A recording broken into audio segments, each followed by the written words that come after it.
Entonces, en ese lapso de tiempo, el auxiliar ya tiene que estar al mismo nivel que nosotros, entonces puede ir haciendo su laboratorio.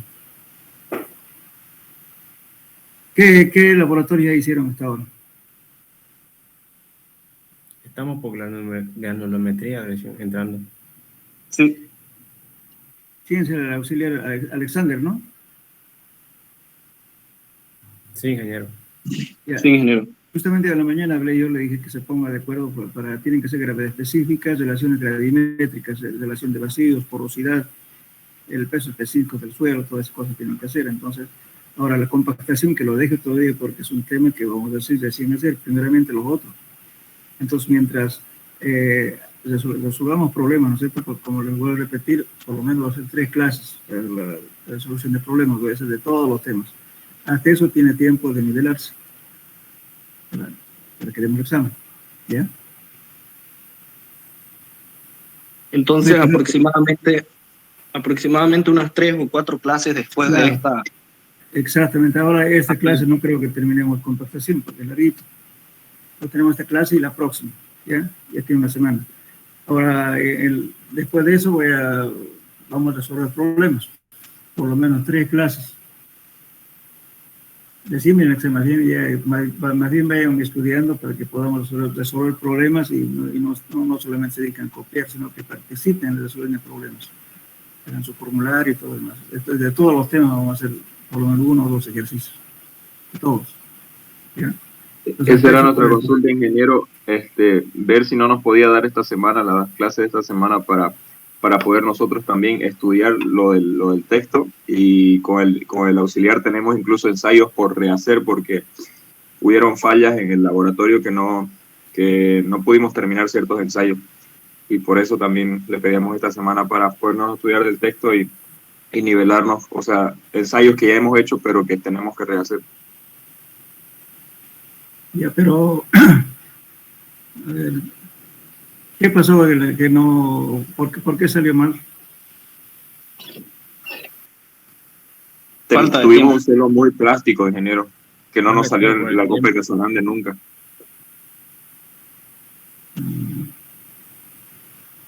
Más que todo sería, ingeniero, los conceptos que hemos avanzado con usted, los temas, nivelarnos con eso, porque hemos sentido que el avance ha sido un poco muy rápido y queríamos nivelarnos con los temas.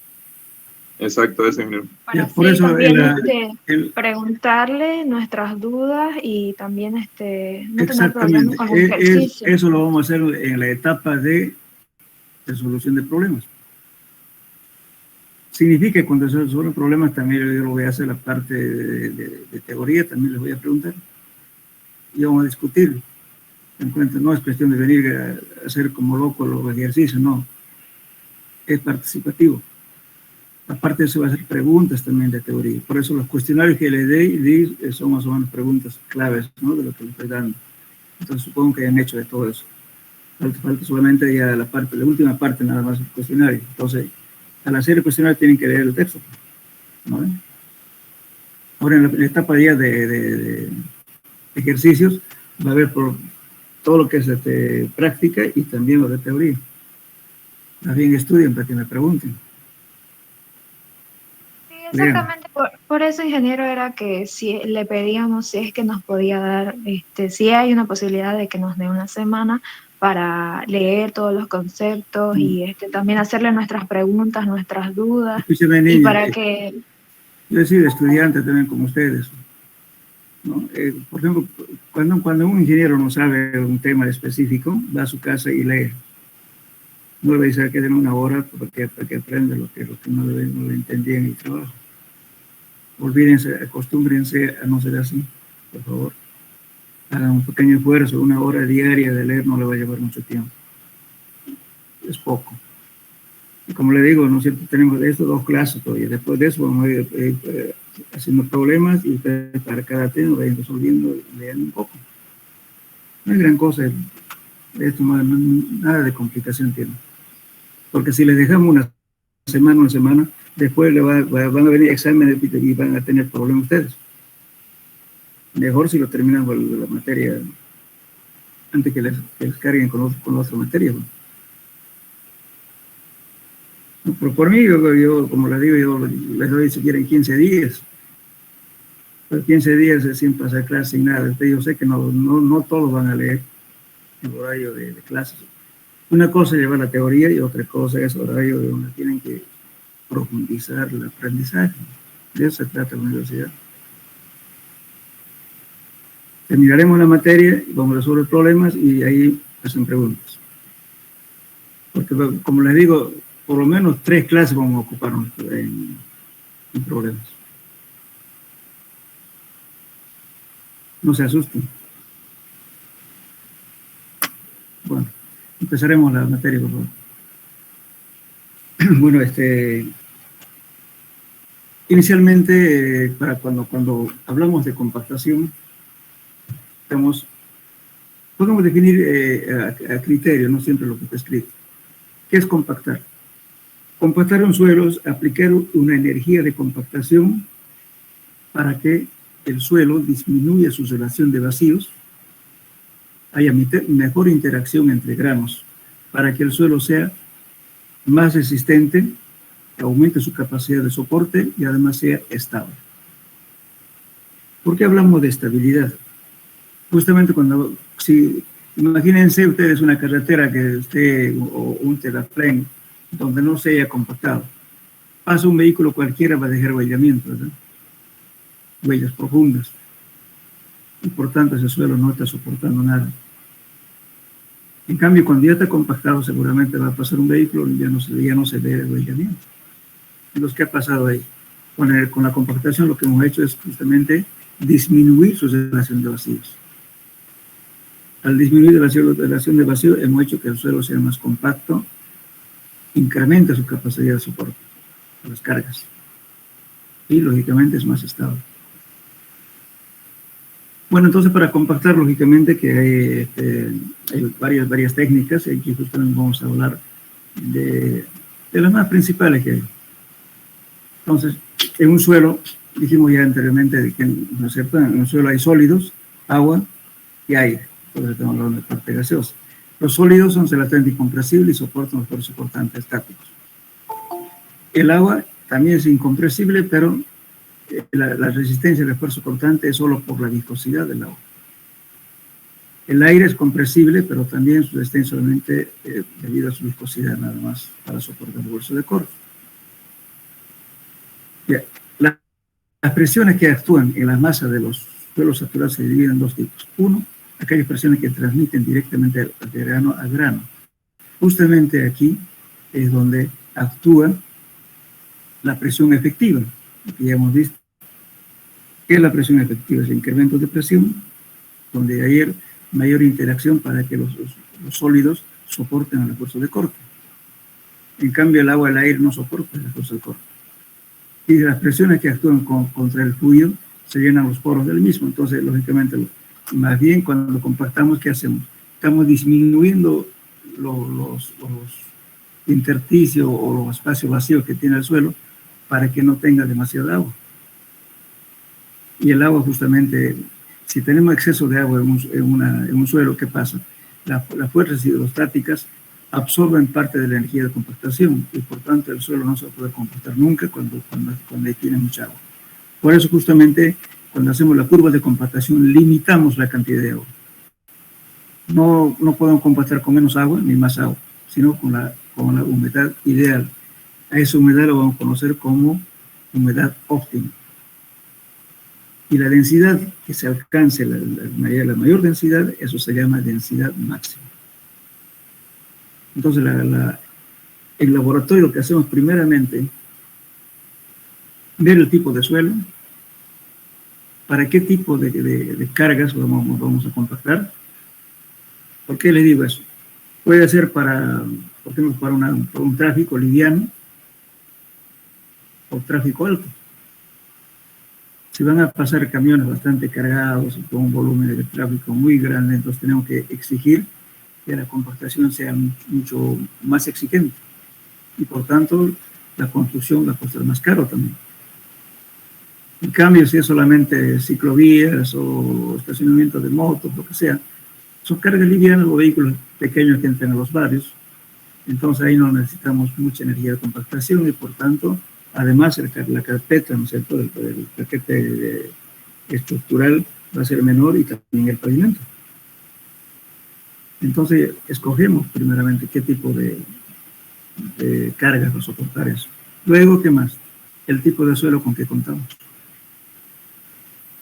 Todo eso hacemos de que analicemos, ¿no es cierto?, para qué tipo de cargas, con qué tipo de suelos, etcétera, para ver qué método de compactación vamos a emplear. Dentro de los métodos tenemos varios. Es el método dinámico entre el estándar T99, T180 modificado. Después tenemos el método amasado, el método California, perdón, de miniatura Harvard, y el método estático, que es California. También hay otros métodos que no usamos en nuestro medio, el método, por ejemplo, de Bain, o el método de Porter. Pero eso no lo usamos, porque no lo estoy mencionando, pero sí los más principales que manejamos aquí. En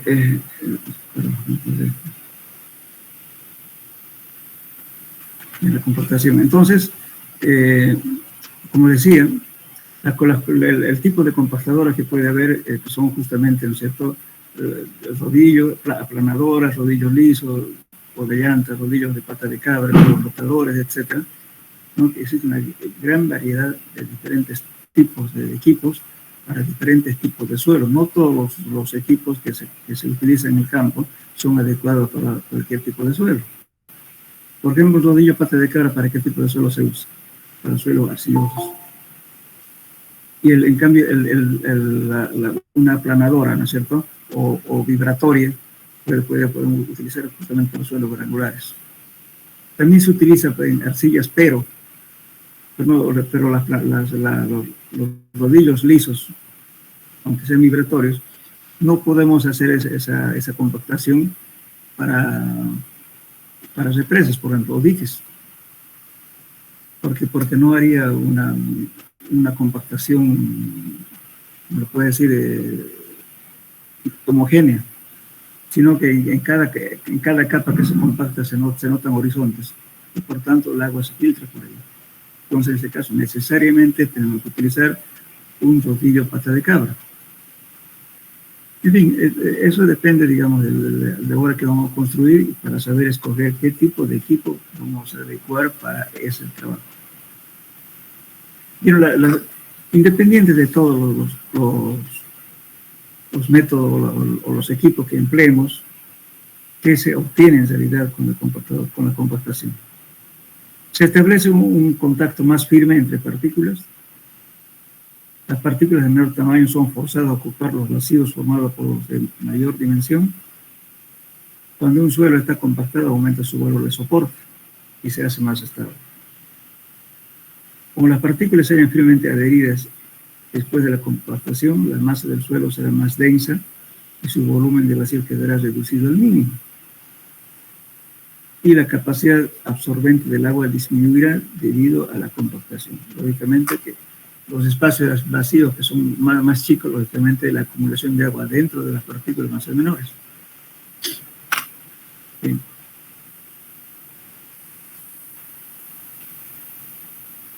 Bueno, para que exista una adecuada lubricación o disminuir la fricción existente entre partículas, debe controlarse la cantidad de agua. Si es excesiva, las fuerzas hidrostáticas se empujarán y tendrán aquí. Por eso, lo que estamos hablando aquí, porque entendamos lo que aquí me estoy refiriendo. Por ejemplo, esta curva. Esta es la curva de compactación. Esta es curva de estabilidad. Perdón, la curva de cero vacío de aire, curva de saturación. Esta es curva de estabilidad, de trabajo. Cuando estamos compactando un suelo, empezamos a compactar con menos humedad y vamos a tener una densidad relativamente baja. Aumentamos un poco de humedad y vamos a tener otra densidad, va a ir incrementando sucesivamente. Y si nos excedemos de la cantidad de agua, entonces más bien en vez de subir empieza a bajar otra vez la densidad y vamos a obtener una curva de este tipo. Por eso en la compactación hay que hacer por lo menos 3 puntos de subida, como podemos llamar aquí, porque están incrementando, y aquí ya es de bajada, porque llegué al valor máximo y está empezando a bajar. Entonces, la fuerza hidrostática del agua absorbe a la energía de compactación. Entonces, paralelamente a esa compactación que hacemos, ¿no es cierto?, podemos tomar justamente otras pruebas que vamos a tener la curva de estabilidad. Cuando se termina para un punto determinado, entonces se hinca este penetrómetro que se llama aguja Proctor. Este aguja Proctor mide justamente la resistencia a la penetración. Aquí tiene una marca del pistón y con esta manivela hinco hasta la marca al suelo y determino qué fuerza necesité para penetrar hasta esa marca. Luego lo divido entre el área del pistón y tengo tensión, carga sobre el área. Entonces aquí los diferentes equipos ya tienen su área calibrada.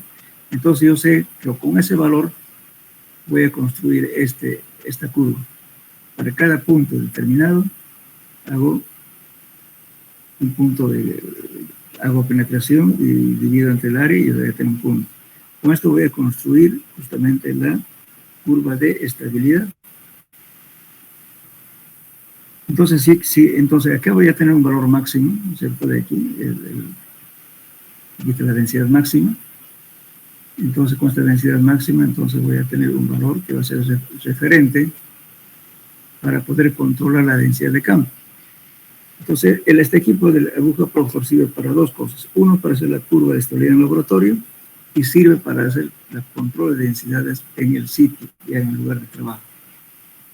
Entonces, en el lugar de trabajo, lo que entonces yo tengo que alcanzar este valor, que es correspondiente a la densidad máxima.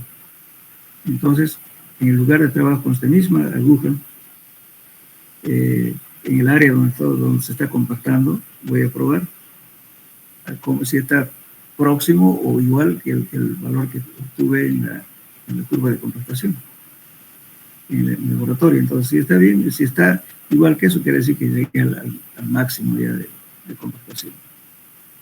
Si digo menos, entonces voy a sacar el porcentaje, cuanto menos. Entonces, eso nos da dos funciones. Como decía, para hacer la curva de compactación, perdón, la curva de estabilidad, y la otra es para control de compactación en el sitio. Para eso nos sirve esta aguja Proctor. Para la curva de saturación simplemente es analítica. Teniendo la humedad, teniendo el valor de G sub S, justamente esto que tienen que hacer en el laboratorio, pero es que no han hecho gravedad específica de los sólidos. Y van a tener el gamma sub M, también tienen que hacer. Son ensayos relativamente fáciles. Esta es una clase. Agarren una arena para que sea más fácil hacer el ensayo. Y determinan también el gamma. El gamma sub M es simplemente sacarse un pedazo de arcilla y ese pedazo de arcilla lo pesan y van a tener peso húmedo. El problema es calcular el volumen. ¿El volumen cómo se hace? Se coloca un recipiente con mercurio, se lo enlaza con un cristal que tiene el laboratorio para enlazar el mercurio, y lo van a, porque el mercurio tiene siempre una protuberancia para arriba porque su cohesión es bien grande. Nunca va a estar horizontalmente el mercurio, siempre con una protuberancia hacia arriba. Entonces, para eso se utiliza un nivelador, podemos llamarlo, pero en el suelo se llama vidrio de Zolov con pínulos. Los pínulos son porque tienen 3 puitecitos. Simplemente se llama vidrio de, o sea, no me estoy refiriendo a esto, fíjense.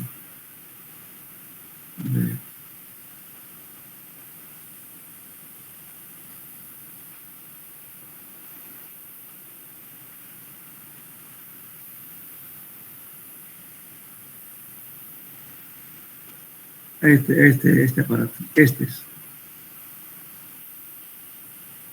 es un cristal que tiene medida de 3 pulgadas por 3 pulgadas y tiene 3 púas. Aquí prácticamente tiene con separaciones iguales, por eso dibujado así, pero no quiere decir que tenga nada, solamente hay púas. Eso lo llamamos nosotros pínulas. Ya depende, digamos, en suelo se llama así. pínnulas. Pero simplemente son puitas, unas chiquititas, así como una puntita de una aguja, más o menos así. Eso sirve para enlazar el mercurio. El mercurio siempre va a estar así con una protuberancia para arriba. Entonces hay que enlazar eso.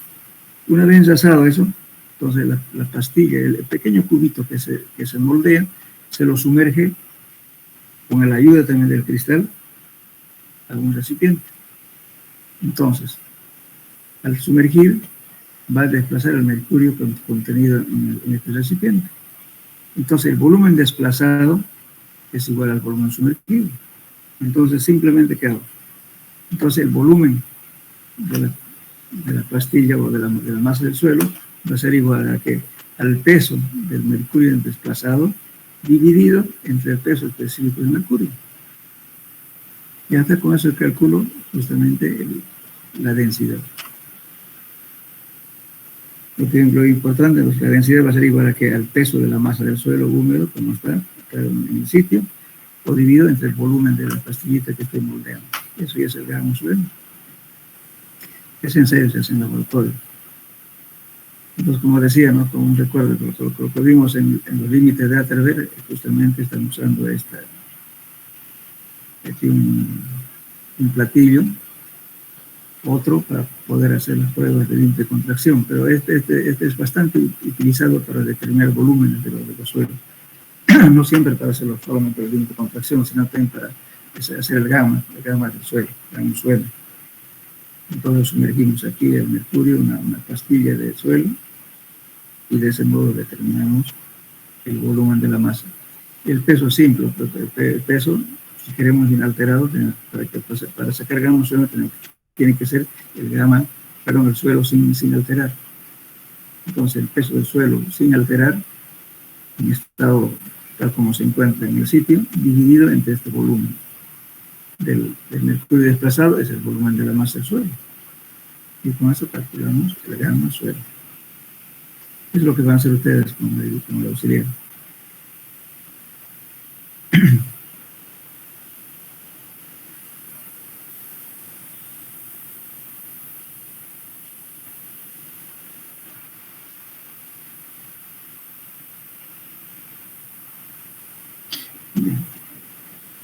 Entonces, lógicamente ya la forma de preparar la muestra, todo lo demás, vamos a la próxima clase. Y lo que quería mostrarles, lógicamente, que entonces cuando estamos en una curva de compactación debería hacerse estas 3 curvas. Pero ahora resulta que en nuestro medio es solamente costumbre de hacer esto, la curva verde, que es la curva A. La pueden calcular analíticamente, se calcula en función de G sub S y la humedad que tiene el suelo y el peso analítico. Eso para cada punto, se va a hacer un punto y se une, y esto es el punto, se llama curva de saturación, o también curva de cero vacío de aire.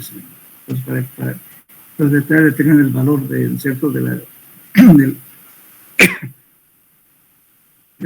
volumen de vacíos, ¿no es cierto?, para en cada estado, como estamos compactando, aquí voy a tener menos compacto, un poquito más, sucesivamente va incrementando y aquí va bajando. Entonces voy a tener justamente valores para trazar esta curva de aquí.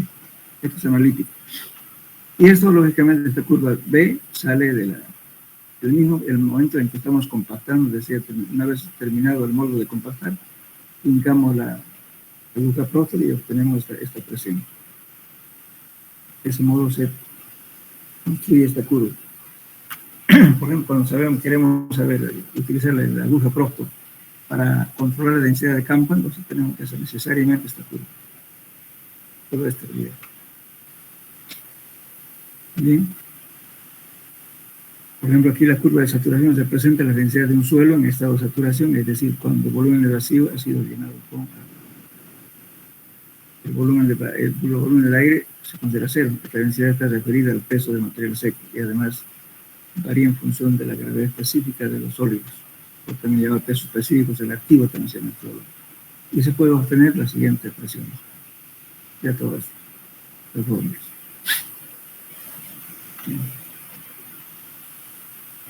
Entonces, para poder compactar un suelo, como decíamos, antes de hablar, para que tengan idea, Hablaremos primeramente de las curvas. Lo siguiente. Vamos a hablar de los métodos para compactar, los métodos directos y los métodos indirectos.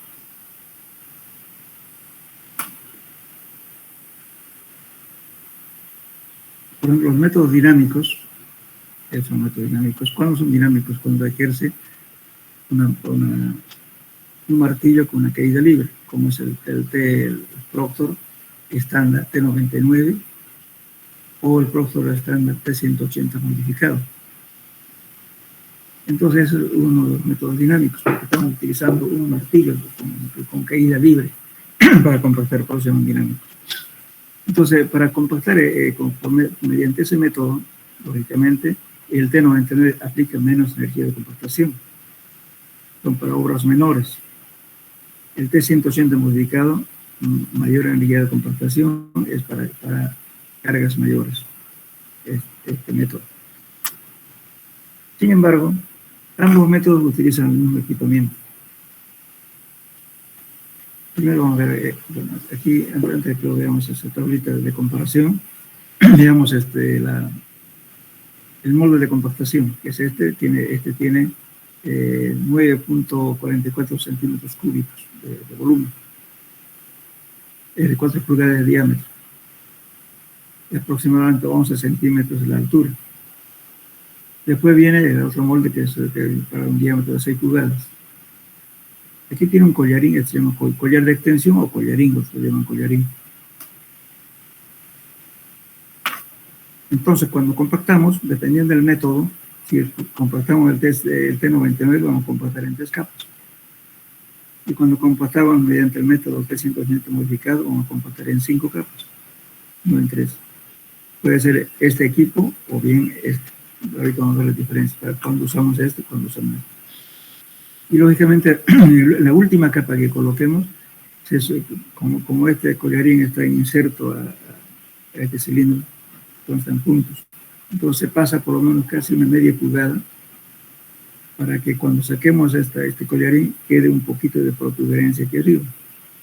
Entonces, con la ayuda de un elemento cortante, lo enlazamos y obtenemos la muestra contenido en el molde. Eso va a ser el volumen real del molde. Entonces, agarramos, pesamos y obtenemos el peso de la masa del suelo. Sacamos una porción de suelo, generalmente, además es recomendable sacar siempre del centro, para que hagamos solamente una humedad. Ahora, si en caso sacamos de un borde aquí de la parte superior, entonces tenemos que sacar de la parte de abajo también. Y luego promediarlo, las dos humedades. Para no hacer eso, entonces toma un valor intermedio. Entonces, todos los datos que estamos obteniendo es para aplicar esta fórmula. Fíjense, el peso húmedo, volumen de la masa del suelo, que es el volumen de la muestra que está en el cilindro, 100 más la humedad por 100.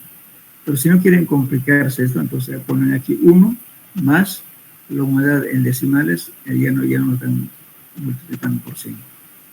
Más simple, no equivocarse, es preferible utilizar la humedad en decimales. Aquí pongo 1 más humedad en decimales. Y así ya no estoy multiplicando por 100. Bien, entonces, así no me complico, fíjense, que en este caso tendría que agregamos m 100 más en porcentaje por 100. En cambio, si calculo por acá, y voy a tener 1 más la humedad. Esta es la fórmula que ustedes van a emplear en compactación todos los días. No solamente en caminos, también en estructuras, en pisos, qué sé yo, en silos, cuando se está haciendo para colocar la losa central de los silos, por ejemplo, hay que compactar el suelo capa por capa. Bueno, entonces, aquí tienen un martillo de compactación. Este es un martillo que de 10 pulgadas, con una altura de que aquí está el mazo. Entonces, con esta manivela se suspende y esta es una funda. una funda donde se agarra con la mano de acá y con la otra se levanta esto. Luego, que choque este pistón de aquí y luego lo largamos, caída libre. Y los moldes se colocan aquí, entonces estamos golpeando en toda el área transversal del cilindro para compactar.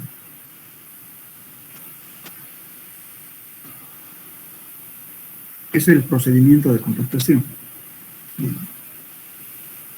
Ahora ya que conocen el equipo, vamos a hacer la comparación, fíjense.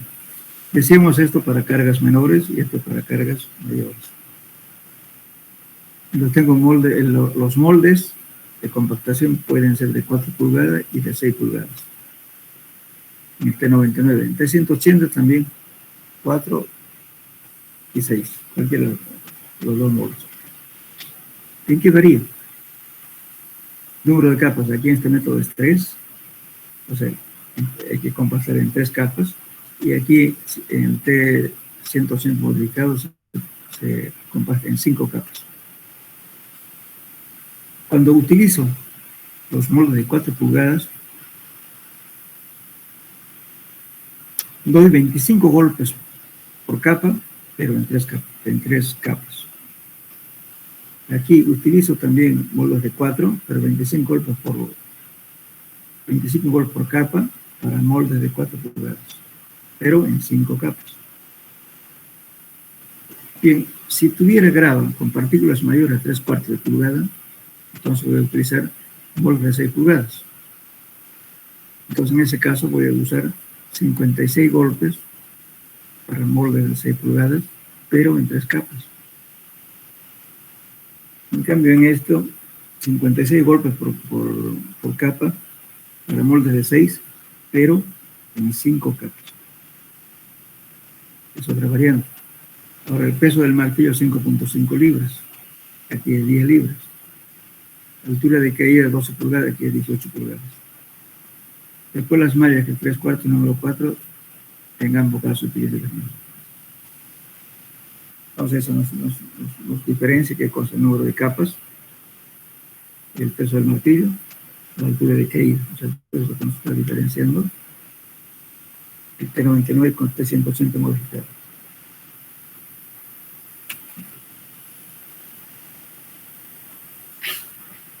Entonces, estos son los métodos que más se emplean en nuestro medio.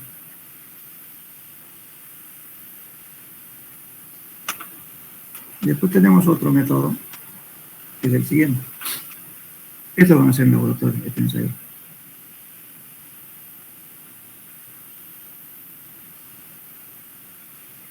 Tenemos otro método que es el método estático.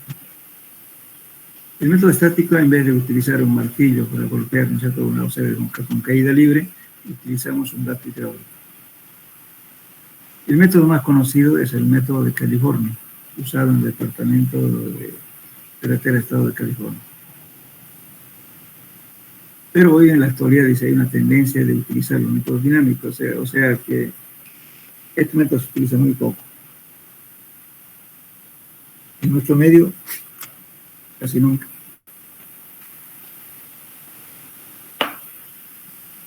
Entonces, ¿qué hacemos?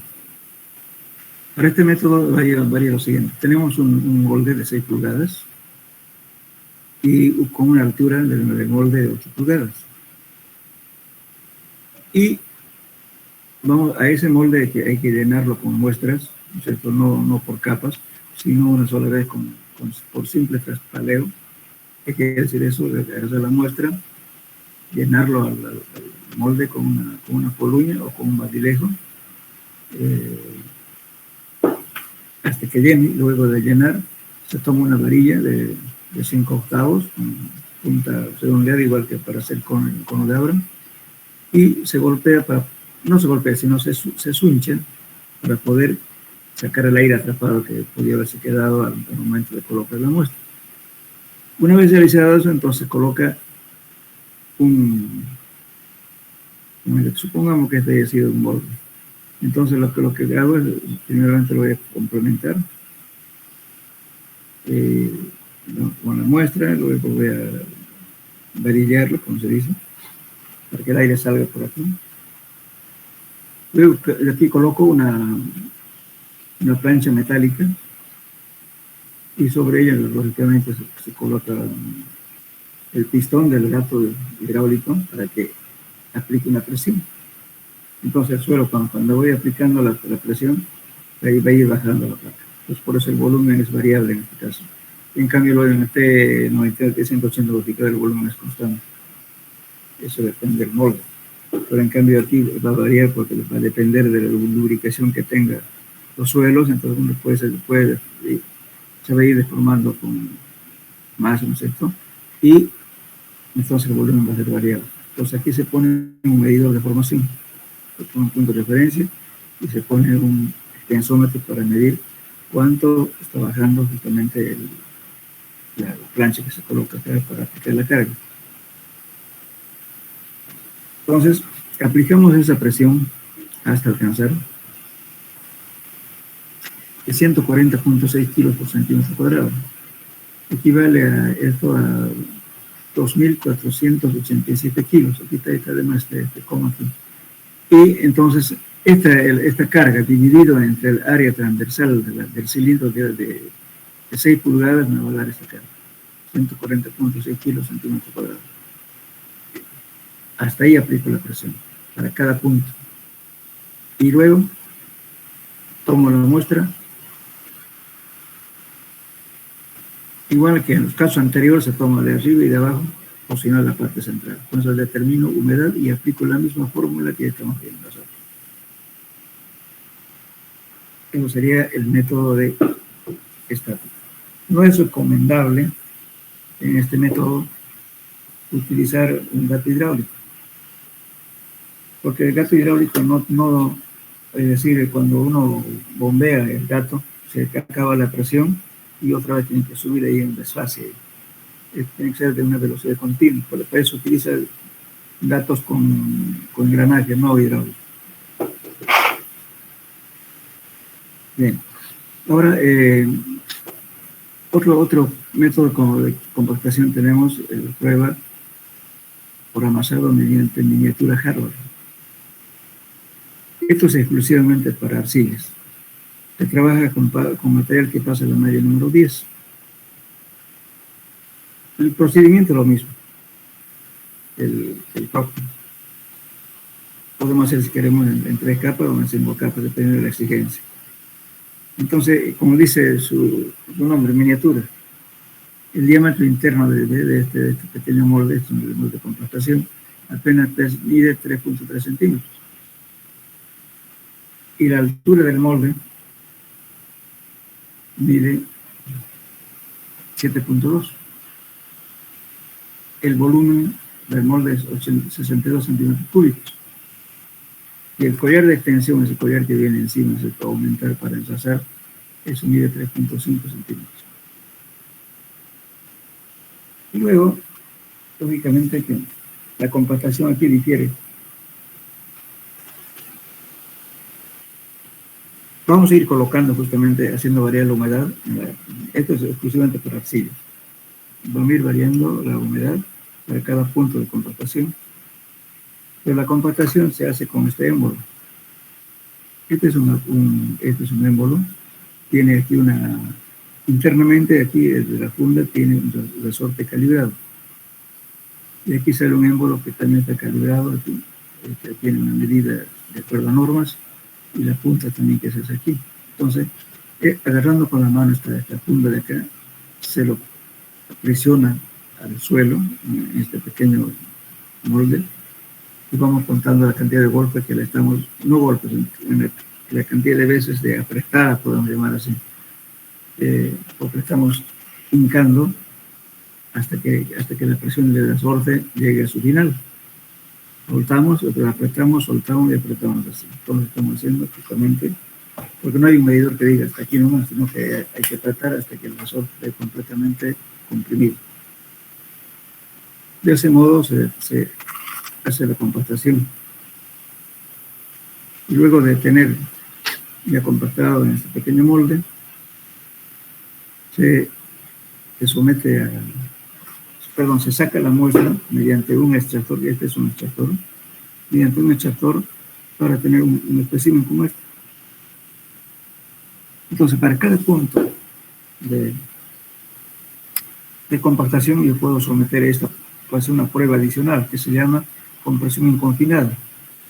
Entonces, como esta altura es 2 veces el diámetro, entonces yo puedo hacer una prueba de compresión inconfinada. Con eso voy a determinar, para cada punto de variación de la curva, puedo determinar cuánto es su capacidad de soporte.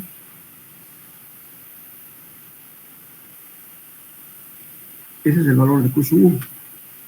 El esfuerzo de rotura, si lo divido entre 2, eso me va a dar la cohesión. O sea, puedo obtener cohesión para diferentes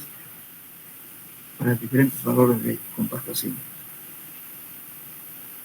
Y también puedo calcular cuánto es su capacidad de soporte. Entonces, la carga de rotura, si lo divido entre un factor de seguridad, eso me da la capacidad de soporte admisible. Entonces, paralelamente a la curva, puedo tener otros valores de compresión confinada con este método. Vuelvo a repetir, esto solamente es válido para suelos arcillosos. Se trabaja con material que pasa la malla número 10. Este método es especialmente aplicado en diques o represas de tierra, porque el sistema que está aplicando, ¿no es cierto?, de compactar, no deja costuras, no deja horizontes de capa a capa que estamos compactando. Todo es homogéneo. Justamente, ¿por qué? Porque el suelo se compacta con pata de cabra. Igualmente aquí estamos haciendo igual, por eso se llama un proceso de amasado. ¿Y cuál es la diferencia entre una compactadora lisa, o ya sea vibratoria, y otro que sea pata de cabra? Varía en lo siguiente.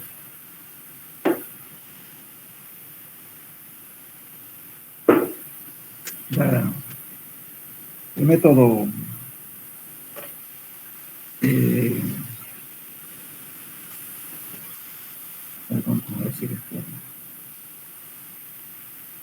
supongamos que tenemos un suelo que estamos compactando arcilla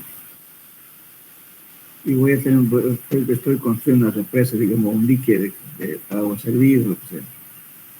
Entonces utilizo un rodillo liso. El rodillo empieza a compactar, primeramente alcanzar mayores densidades en la parte superior donde está apoyando el rodillo. Y eso va a ir, la compactación va a ir transmitiéndose hacia abajo. Entonces, si le pongo otra capa de arriba, hace el proceso lo mismo, pero esa unión entre capa a capa me va a quedar como un horizonte, como colocarle unas galletas, ¿no?, una sobre la otra. Entonces, si es para dique, entonces esto me va a dejar facilidad de que el agua justamente pase por las juntas de capa a capa que se va compactando. No es homogéneo. Si hace un corte, se va a ver cómo se iba compactando capa a capa. Eso ocurre con los rodillos lisos. En cambio, el pata de cabra, que la compactadora pata de cabra, primeramente compacta abajo, porque las patas que tiene el rodillo se entra para abajo, se endure y va, cada vez que se va compactando, se va saliendo. Al momento, ya cuando ya está totalmente compactado, ya la pata, o sea, ¿cómo puedo decir? La pata de cabra que queda en el rodillo ya no entra. No estamos refiriendo a esto. Este es un rodillo liso. Pero aquí vamos a eso en tándem porque estamos, ¿no es cierto?, tiene 2 ejes. Como también puede un rodillo liso de este tipo. Es de lo que comparten, ¿no es cierto?, es una rueda solamente de tracción. Esto se utiliza justamente en las subidas, este tipo de compactadores. En cambio, este puede compactar suelos con arena limosa o arena, entonces es importante utilizar este tipo de equipo. Ahora, si tengo que compactar arcilla, tengo que usar este se llama un rodillo pata de cabra. Entonces, como decía, Esto, cuando compacta esto, primeramente se endurece de arriba y eso va, la compactación va a tener metiéndose abajo. En cambio aquí eso no. Primero que si el suelo está suelto, entran las patas y compactan primeramente abajo. Van compactando, va subiendo la compactación arriba. Entonces, primero la compactación empezó de abajo, que al final cuando ya está compactada la superficie, ya esta pata ya no va a entrar ahí, van a quedar ahí encima, no, porque ya el suelo está duro. Eso ocurre en las arcillas compactadas. Entonces, cuando hagamos un corte en una estructura que se haga con este equipo, no va a haber dónde se hizo el cambio de capa a capa. No se nota, totalmente homogéneo. Esa es la ventaja de compactar con este rodillo, compactar el cabo. Ahora, otra cosa, si queremos ya hacerla terminada, supongamos que ya hemos hecho una compactación y bueno, ya estoy en la parte final. Hago el perfilaje significa que tengo que dar su bombeo, en la calle, una pequeña pendiente para que expulse el agua. No es totalmente plano una calle, tiene un pequeño desnivel, digamos, ¿no? Con respecto a la parte central. Eso es justamente para que el agua vaya por las cunetas. Es para eso. Entonces,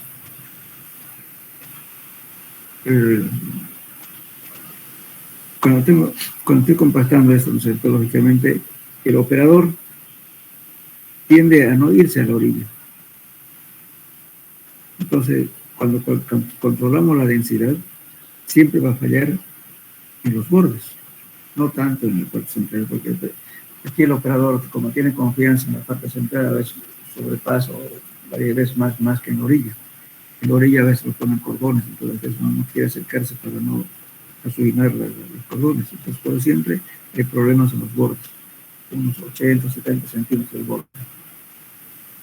Una vez realizado eso, se controla y se le pasa directamente este rodillo con ruedas neumáticas para que haga la terminación. Entonces, esta compactadora con ruedas neumáticas tienen que estar debidamente inflados. No pueden estar muy inflados ni desinflados. Si tiene mucho aire que va a pasar, va a haber aquí una protuberancia y va a dejar huellamiento. Y si está mal inflada, lo mismo, hay traslape entre huellas y por tanto también va a estar derrapado. Entonces este equipo se utiliza no solamente, digamos, en perfilaje cuando ya se va a pavimentar, también después del pavimentado. Porque los pavimentos flexibles, ¿qué hacen? La parte final, primeramente después de colocar la carpeta, pasa en este rodillo. Después del rodillo pasa esto, para el toque final. Entonces, esos son los equipos que se emplea en la práctica para compactar un suelo. Ahora, también hay otros equipos pequeños que generalmente se utiliza en algunos lugares, digamos, inaccesibles, donde no podamos meter equipo grande. Eso ocurre a veces en las cimentaciones de las viviendas, o también en el terraplén, cuando uno está acercándose al terraplén hacia los estribos de un puente, por ejemplo. Entonces ahí, como no puede entrar el equipo grande, entonces se compacta con este tipo de compactador. Este es un saltarín que tiene un eje excéntrico que hace que vibre. También tiene tipo planchas, en fin, hay diferentes variedades, ¿no es cierto?, de los equipos para compactar. Pero cuando se usa este equipo pequeño, hay que reducir el espesor de compactación. Si quieren, anótenlo. La compactación adecuada de capa a capa debe ser por lo menos entre 18 a 30 centímetros. Lo ideal es trabajar entre 20 y 25 de altura para colocar capa a capa. Si colocamos, por ejemplo, unos 60 centímetros, 70 centímetros, no vamos a compactar bien. te va a compactar de encima, pero abajo del suelo. Te tontea.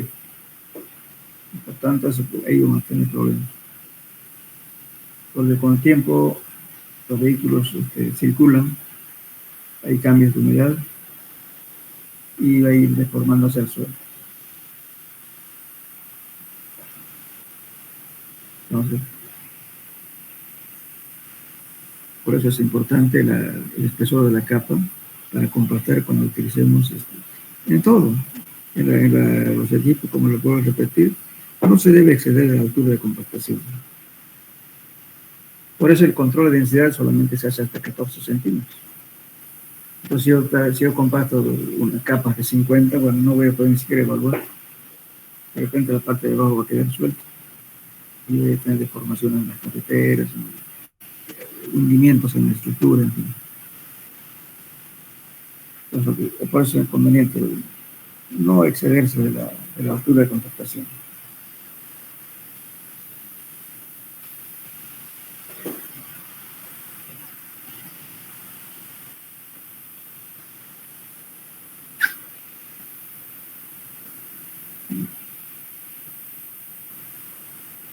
¿Tienen preguntas de aquí? Bueno.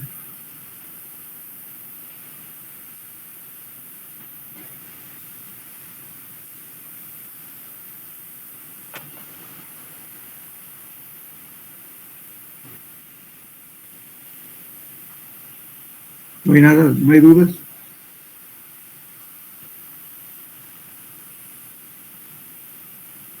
¿Se entiende, ingeniero? Ya. Escúchenme, vamos a ver lo siguiente. Para que compacten un suelo, estamos usando cilindros de 4 y de 6 pulgadas, ¿cierto? ¿Qué pasaría si yo tengo capa base? Una cosa que le iba a decir, que normalmente ocurre en todas las obras. Cuando estamos compactando un suelo, especialmente cuando hay capa base, controlan la densidad de campo y resulta que la densidad no da el valor que se dio en la curva de compactación. Como no dio, entonces dicen, bueno, pasarle 3, 4 pasadas de compactadora más, o 5 o 6. Pero entonces, con la excesiva pasada de la compactadora, empiezan a requebrajarse las partículas, especialmente las partículas blandas. Porque en nuestro medio, lo que utilizamos capa base, por ejemplo, que yo pide ahí, las piedras son relativamente blandas. Entonces, muchas pasadas de máquina ya están destruyendo las partículas antes de que funcione la carretera o las calles. En ese caso, hay que hacer un control de compactación, primero de la humedad. La humedad se controla antes de la compactación, durante la compactación y después de la compactación. Ahora, si se ve que exceden con las pasadas de máquina, entonces hay que hacerle chequear la granulometría. Porque las especificaciones de la capa base tienen la especificación, dice tal diámetro, tiene una curva, igual que en hormigón, tiene su curva. O de repente tantas pasadas de máquina ya lo rompieron las partículas, entonces ya está fuera de curva. Entonces, si ocurre eso, ¿qué hay que hacer? Sacar de nuevo material y después poner otro. Lógicamente eso no le va a gustar a la empresa constructora, porque la empresa constructora tiene que ganar plata. Pero es necesario hacer eso. Pero siempre se debe controlar eso. Especialmente en carreteras es importante, hay que controlar siempre la cantidad de pasadas de máquina. Por eso se hacen las pruebas de pasadas de máquina. Y ya que estamos acá, vamos a ver eso más, porque no nos da un poquito más de tiempo. Fíjense aquí.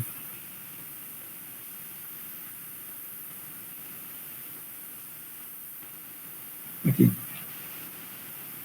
Digamos, por ejemplo, la compactación de terreno, para que la compactación dé resultados satisfactorios, ya sea en obras de terraplenes, ya sea en la fundación, por la cual se va a construir una carretera o pista de aterrizaje, etcétera, se debe ejecutar la siguiente operación. Primero, como le decía, determinar densidad máxima, humedad óptima y laboratorio. También saber Compactar el material mediante planeadores, rodillos, o sea, escoger el equipo adecuado. Controlar la densidad alcanzada en el campo, se llama densidad in situ, para verificar si el material ha sido debidamente compactado y además verificar la humedad óptima. La compactación se puede realizar mediante rodillos lisos o de llano. El equipo puede ser equipo vibratorio y vibroflotadores para materiales arenosos y lavosos. Rodillos o rodillos patas de cabra para materiales finos, o sea, para las arcillas. Estamos mencionando el dato. Pero cuando se trata de hacer una carretera, por ejemplo, se hace un terraplén de prueba. Por favor, van a corregir esto. Aquí dice terraplén de prueba. No es terraplén, es un error. Acabo de verlo. Terraplén de prueba. Corregir figura 75.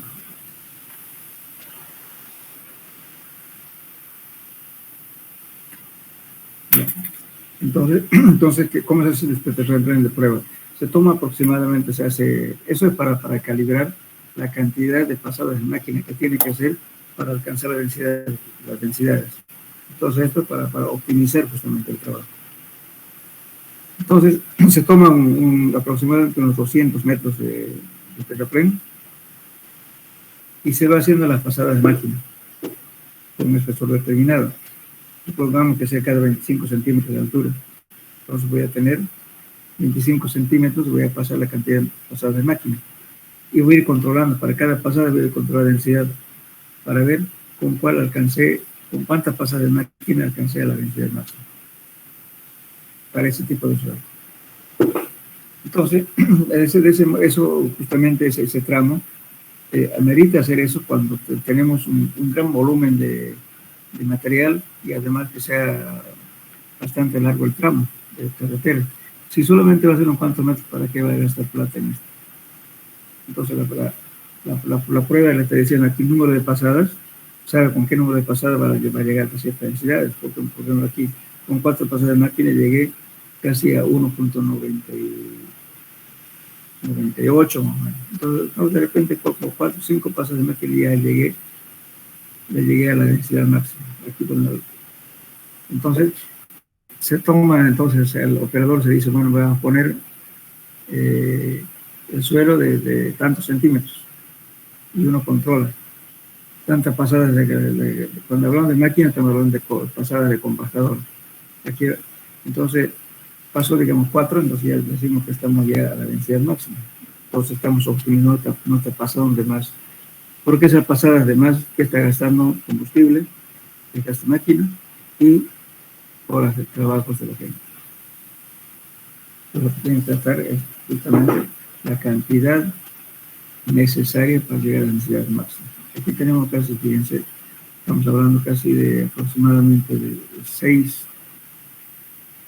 6.5 aproximadamente, ¿no es cierto?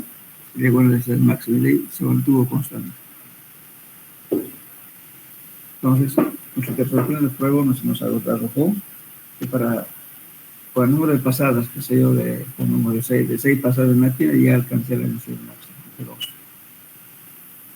Eso se hace cuando, repito, cuando los tramos son largos y que el material que vamos a utilizar no es variable.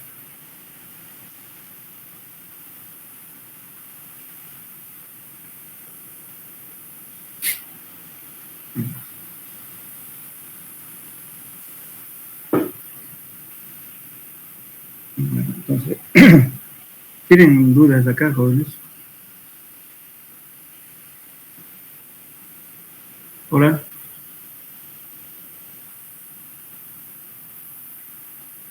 Hola, ¿me escuchan? Sí, ingeniero, se escucha. Si tienen alguna aclaración, pregunten. Todo lo que estamos hablando justamente es importante que ustedes lo tomen en cuenta, porque el pavimento, ya sea una calle o aeropuerto, lo que sea, no falla tanto por problemas digamos, del espesor del pavimento, sino son más que todo problemas de suelos. A veces están controlando la densidad cada 100 metros, pero ¿qué pasó para los 30, los 40, los 50? De repente hubo un problema de acolchonamiento, por ejemplo. Aquí se quería aclarar, ¿qué significa acolchonamiento? Supongamos que quedan compactados, elevando el terraplén, pero en la subyacente posiblemente puede, por diferentes factores. Uno podría ser que el suelo tenga un pequeño bolsón de material. Cuando se dice acolchonamiento, que significa de que el suelo está saturado, ¿no es cierto? Y que eso se está asentando. O sea, cuando tengo un suelo, digamos, saturado, le pongo encima el material y lo estoy compactando muy bien, pero ya después, cuando ya el suelo empieza a dejar que salga el agua de los espacios vacíos, el suelo se va deformando, se va hundiendo, va reduciendo su volumen. Entonces, esa reducción de volumen transmite hasta la superficie, hasta el pavimento. Pero de repente, después de un tiempo, aparece un hundimiento en esa parte. Eso ha sido justamente debido a un acolchonamiento que no se detectó. Puede ser durante la construcción en los subbasantes, o en su defecto, de repente, en la subbase también. Cuando están trayendo material, muchas veces, como sacan de un acopio grande, de repente vienen tesones de arcilla, o material orgánico, no sé, los troncos medio podridos, qué sé yo. Entonces, vienen, echan con boquete, y pasan la moto y encima compactan. Entonces, en ese caso no se está llevando un control adecuado. Por eso, cuando se coloca el suelo sobre el terraplén, hay que poner siempre un ayudante que verifique si no hay telones o si no hay palos. Entonces, eso es lo que hay, entonces tienen que botar manualmente, ¿no? Para especialmente los tesones de arcilla, también palos, hay que botarlo para que no haya problemas. Pues, entonces, después de que pasa un tiempo, lo pavimentan, resulta que al tiempo aparece un hueco, una especie de hundimiento en la carretera. Y eso es peligroso porque se hunden en forma puntual. Si usted está viniendo una carretera, perdón, una velocidad muy alta, puede quitar la dirección porque es una especie de un huequito. Eso fue un hundimiento. Eso, lo repito, puede ser porque había una madera podrida que acabó de podrirse, puede ser defecto de arcilla o limo totalmente saturado, que salió el agua y ha hecho que se deforme y sea una cosa muy puntual. También puede haber tensiones más largos. Eso se detecta, hay que tratar de detectar antes de colocar el pavimento. ¿Y cómo se controla eso? Hay dos formas. Uno puede agarrarse un listón de 2x2 de madera dura y se golpea a la superficie compactada. Si esa superficie tiene un sonido sordo, quiere decir que ese suelo no está bien compactado, o abajo de ese suelo, pero mal compactado. Entonces hay que hacer, con la pala de vizcacha hay que hacer ese agujero y ver a ver qué pasa abajo a diferentes profundidades, hasta determinar si hay un colchón. Y lo otro es que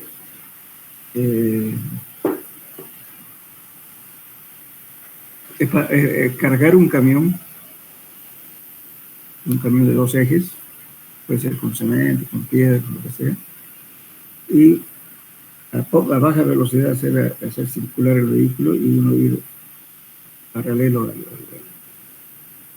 al vehículo, al camión cargado, y en parte se va a temblar como una gelatina. Y también, ¿cierto?, cuando frena o arranca, se mueve. Entonces, con ese movimiento excesivo, entonces hay que hacer un agujero ahí para determinar cuál es la causa. Seguramente va a ser un acolchonamiento, entonces eso hay que saber. En lo posible hay que cambiarlo al material. Más fácil. Excavar puntualmente esa zona y sacarle todo lo que está perjudicando y luego colocar el material adecuado. En ese defecto también se puede inyectar. Con el varios de esos se inyecta productos estabilizantes, pero hay que esperar su acción por lo menos durante unos 2 meses más o menos. Se puede utilizar para estabilizar un suelo, donde ese tipo de casos, que puede ser aceite sulfonado, espóndoro, consolir, DC-328, son productos químicos que hacen un intercambio catiónico de abajo y hacen que el agua salga y entonces por estable. Si se le acomoda lo que ese hueco que se produce, no se va a deformar más. Pero eso lleva un trabajo. Y si eso es largo, entonces no queda otra cosa que abrirlo de nuevo de todo el terraplén y buscar cuál es el material que está arruinando ahí. Entonces sacarlo todo, botar el material y cambiar con otro. Entre los colchones a veces uno se da cuenta después de terminar la obra. Porque mucha gente no lo prueba, cree que todo está bien pavimentado, pero cuando a veces no. Fíjense, cuando compactan, por ejemplo, cuando hacen un cruce de tubería del Sabapaco, hacen el cruce de tubería y después por la calle. ¿Y qué hacen ahí? Pese que la Sabapaco les paga, los que trabajan ahí les paga porque compactan. No compactan, solamente le ponen tierra suelta, después en la parte superior, cuando están por terminar y enlazar a nivel de calle, ¿qué hacen? Lo ponen el material y medio lo golpean ahí, lo compactan, y para seguridad le echan un poquito más de tierra encima, esperando que se hunda, ¿no es cierto? Y que en el momento que pasan los vehículos, no lo dejen enlazado, sino con un poquito más de tierra, como una corona. Y eso por ejemplo que no está más compactado. Y cuando ocurre ese fenómeno, pues muchas veces el suelo circula el agua en el suelo, en el subsuelo, y luego empieza a acumularse las partículas. En varios casos se han dado, por ejemplo, hundimientos transversales en las calles, en las avenidas, y también longitudinalmente. De repente hay una tubería, pero longitudinalmente, entonces, si no han hecho ese control de densidad de campos de la ejecución de la obra, entonces, cuando ya está pavimentado, se notan las fallas. La primera falla que siempre le culpan al ingeniero, dicen que el ingeniero no sabe construir, que la está hundiendo en la calle. Pero no es que eso no ha sido causa del ingeniero, sino que otra institución ha hecho un mal trabajo. Eso ocurre generalmente en las calles, esa falla. ¿Por qué? Porque la gente encargada, los contratistas, que eso no lo hacen bien y todo.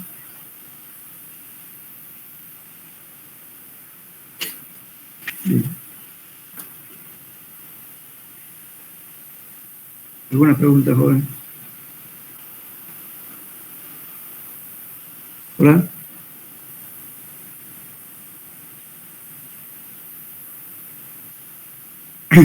Hola, hola. ¿Me escuchan? Sí, ingeniero, se le escucha. Yeah. Bueno, ¿tienen tiempo unos 5 minutos más?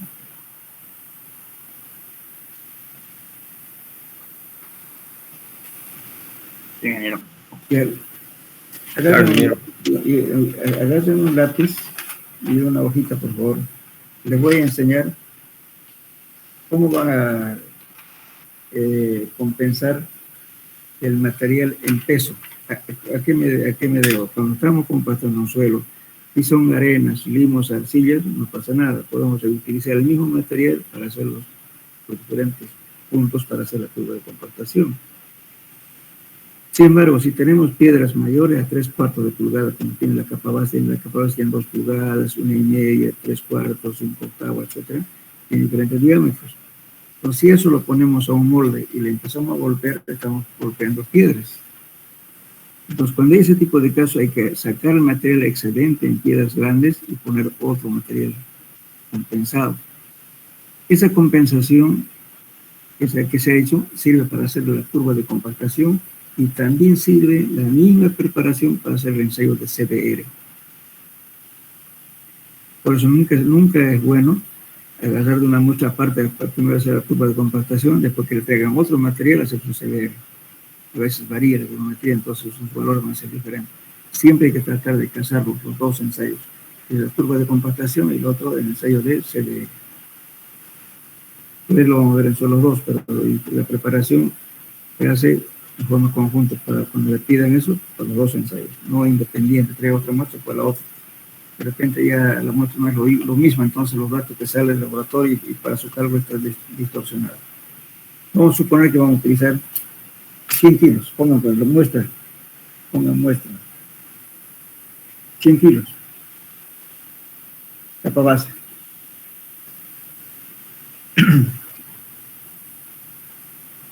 Mayores a 3/4 pulgadas.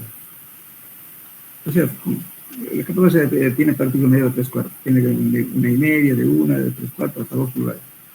Bien, entonces vamos a hacer, supongamos, en cada molde de compactación aproximadamente entra alrededor de 6 kilos.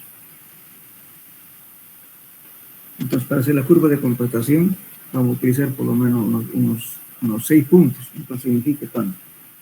6 por 6, 36 kilogramos que necesitamos. Y para hacer el CDR, necesitamos 3 moldes. Estamos hablando de moldes de 6 pulgadas.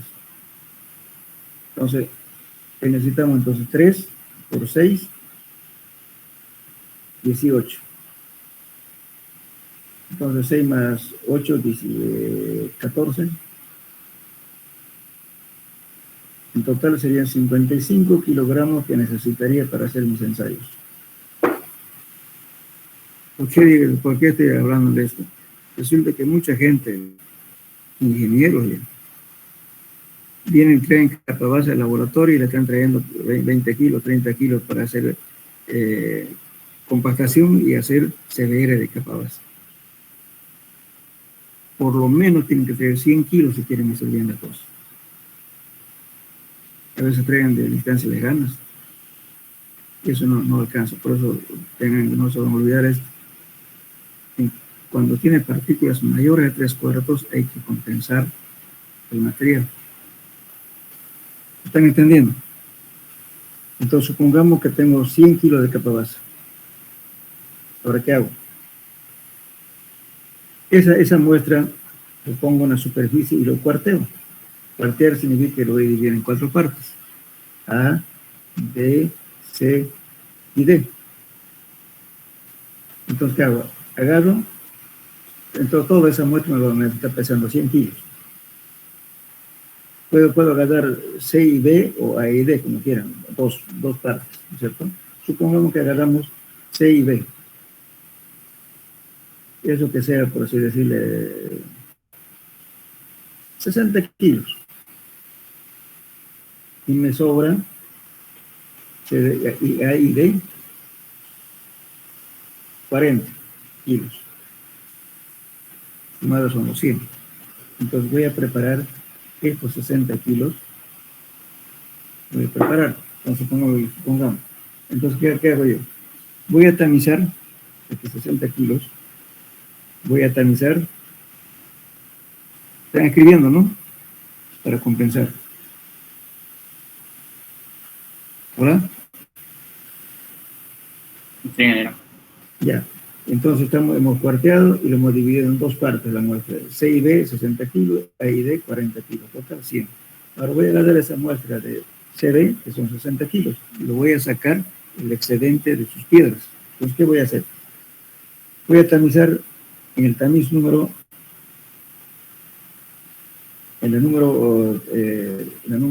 4. Perdón, en la 3/4. Voy a tamizar en el tamiz 3/4. De los 60 kilos. De los 60 kilos, supongamos que queda retenido en la malla número 3/4, que quede, por así decirle, 20 kilos. Piedras mayores a 3/4 pulgadas. 20 kilos. Entonces, ¿cuánto me quedó? Estábamos trabajando con 60, ¿no ven? 60 menos 20, me quedó 40 kilos, ¿no ven? 40 kilos. Muy bien. Ese excedente de piedras grandes lo voy a desechar. Entonces, para compensar, tomo la muestra que estaba de reserva, que era A y D, que eran 40 kilos. A esa muestra lo voy a tamizar en las 3/4 y que quede retenido en la malla número cuartos. La muestra de ese que me estaba cobrando 40 kilos, pongo la malla de 3/4 y abajo el número 4. Lo voy a tamizar. Entonces, este material tiene que ser los 20 kilos para compensar a la muestra original. Entonces, el material que pase la 3/4 y retenga la número 4 tiene que ser 20 kilos. Entonces aquí tenía 40, porque había quitado 40. Ahora, esos 40 que los sumo otra vez los 20. Total me queda otra vez 60 kilos. Ese material me va a servir para hacer la curva de compactación y hacer mi CBR, cuando son partículas mayores a 3/4. ¿Entendieron?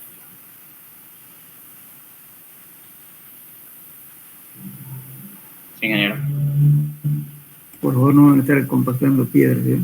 Lo primero, cuando hay piedras grandes se tamizan a 3/4. ¿Cuánto quedó? Bien, muy bien. Entonces se separan, se lo dividen en dos, porque si no quieren cualquier punto, por lo menos dividen en dos. Entonces de un montón lo apartan, el otro montón trabajan. Ahí preparan, lo tamizan a 3/4. Lo pesan, cuánto quedó de esa muestra. Primero el peso total. Después lo van a pesar cuánto quedó en la malla 3/4. Todo lo que quedó lo desechan. Entonces agarran la otra porción, lo tamizan en la malla número 3/4, que pase 3/4, pero que quede retenido en la malla número 4. Esa muestra lo pesan, tiene que reemplazar a lo que lo botaron, el material que estaba de más, el material grueso. Ese material es con el que se trabaja para hacer la curva de compactación y hacer el CBR. ¿Está claro? Por eso siempre es conveniente, cuando se trata de capa base, llevar por lo menos unos 100 kilos para que trabaje en el mismo laboratorio. A veces da el caso como no llega la muestra, ¿qué dice el ingeniero? ¿Sabe qué? Dices, entonces, a las partículas, dice, gruesas que está desechado, ¿por qué no lo convean y lo parten, dice, y lo reemplazan lo que falta? ¿No? Ya no es lo mismo, pues. Es una relación. Porque no es real lo que estamos trabajando la muestra. Lo que hay que pretender es que la muestra que vamos a emplear en la carretera o en lo que sea original, tal como está. No es lo único que ya estamos partiendo piedritas para entregar el peso, no es así. Por eso digo, porque justamente el laboratorio que tengo hay mucha gente que viene con 30 kilos, 20 kilos capa base para que le hagamos todo. No es así. Bien, entonces, ¿entendieron el caso o quieren que le aclare esta compensación?